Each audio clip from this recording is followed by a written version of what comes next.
Hi friends, இன்றைக்கி வீடியோவில் மீனை வச்சுட்டு ஒரு சூப்பரான ரெசிபி தான் வந்து பார்க்க போகிறோம். உங்கள் வீட்டில் மீன் சாப்பிடாத குழந்தைங்க பெரியவங்க இருந்தாங்க அப்படின்னா கண்டிப்பாக அந்த ரெசிபி வந்து ட்ரை பண்ணுங்கள். ரொம்பவே டேஸ்ட்டு சூப்பராக இருக்கும். மீனில் வந்து நிறைய சத்துக்கள் இருக்குது. மீன் சாப்பிடாதவங்களுக்கு இந்த மாதிரி டிஃப்ரெண்ட்டாக செஞ்சு கொடுங்க. அவங்களுக்கு பிடிச்ச மாதிரி விரும்பி சாப்பிடுவாங்க.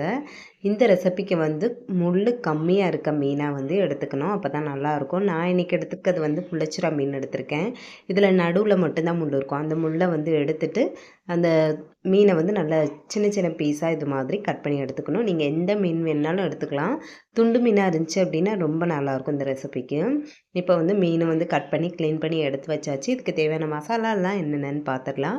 கொஞ்சமாக மஞ்சத்தூள் சேர்த்துருக்கேன். காரத்துக்கு ஏற்றாப்புல மிளகாய்த்தூள், 1/2 ஸ்பூன் போல் இஞ்சி பூண்டு பேஸ்ட்டு, 1 ஸ்பூன் போல் கரம் மசாலா, அப்படி இல்லைன்னா சிக்கன் மசாலா சேர்த்துக்கோங்க.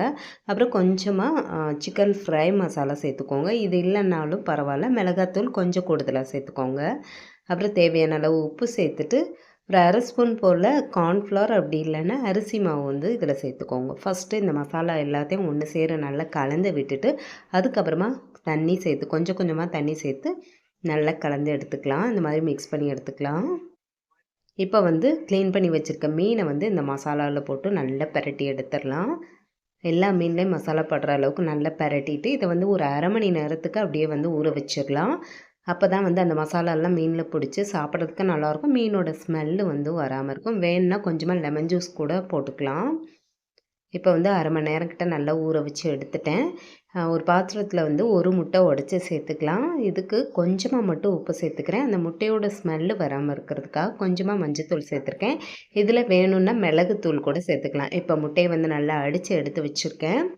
அதுக்கப்புறம் ஃப்ரை பண்ணுறதுக்காக கொஞ்சமாக ரவை எடுத்திருக்கேன். ரவை அப்படி இல்லைன்னா பிரெட் க்ரம்ஸ் எடுத்துக்கலாம். ரெண்டுமே வந்து டேஸ்ட் நல்லா தான் இருக்கும். இப்போ வந்து மசாலா போட்டு வச்சுருக்க மீனை அந்த முட்டையில் முக்கிட்டு இந்த ரவையில் போட்டு பிரட்டி எடுக்க வேண்டியதுதான்.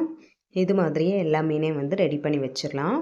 இப்போ வந்து எல்லாமே ரெடியாக இருக்குது. இதை வந்து ஃப்ரை பண்ணி எடுக்க போகிறோம். இப்போ தோசைக்கல்லில் வந்து கொஞ்சமாக எண்ணெய் சேர்த்துட்டு ஃப்ரை பண்ணிக்கிறேன். நீங்கள் வந்து நிறைய எண்ணெயில் போட்டு ஃப்ரை பண்ணனாலும் பண்ணிக்கலாம். இதை வந்து ஸ்நாக்ஸாக கூட செஞ்சு கொடுக்கலாம். ரொம்ப விரும்பி சாப்பிடுவாங்க. டேஸ்ட்டு சூப்பராக இருக்கும். இது வந்து மீனில் செஞ்சுருக்கோம் அப்படின்னு சொல்லிட்டு கண்டே பிடிக்க முடியாது. மீனோட ஸ்மெல்லே வராது. சிக்கன் நினச்சிட்டு சூப்பராக வந்து சாப்பிட்ருவாங்க. உங்கள் வீட்டில் மீன் சாப்பிடாதவங்க இருந்தாங்க அப்படின்னா கண்டிப்பாக இந்த மாதிரி செஞ்சு கொடுங்க. விரும்பி சாப்பிடுவாங்க. எப்படி இருக்குன்னு சொல்லிவிட்டு மறக்காமல் கமெண்ட்டில் ஷேர் பண்ணுங்கள். வீடியோ பிடிச்சிருக்குன்னு நினைக்கிறேன். பிடிச்சிருந்தா லைக் பண்ணுங்கள். Bye friends.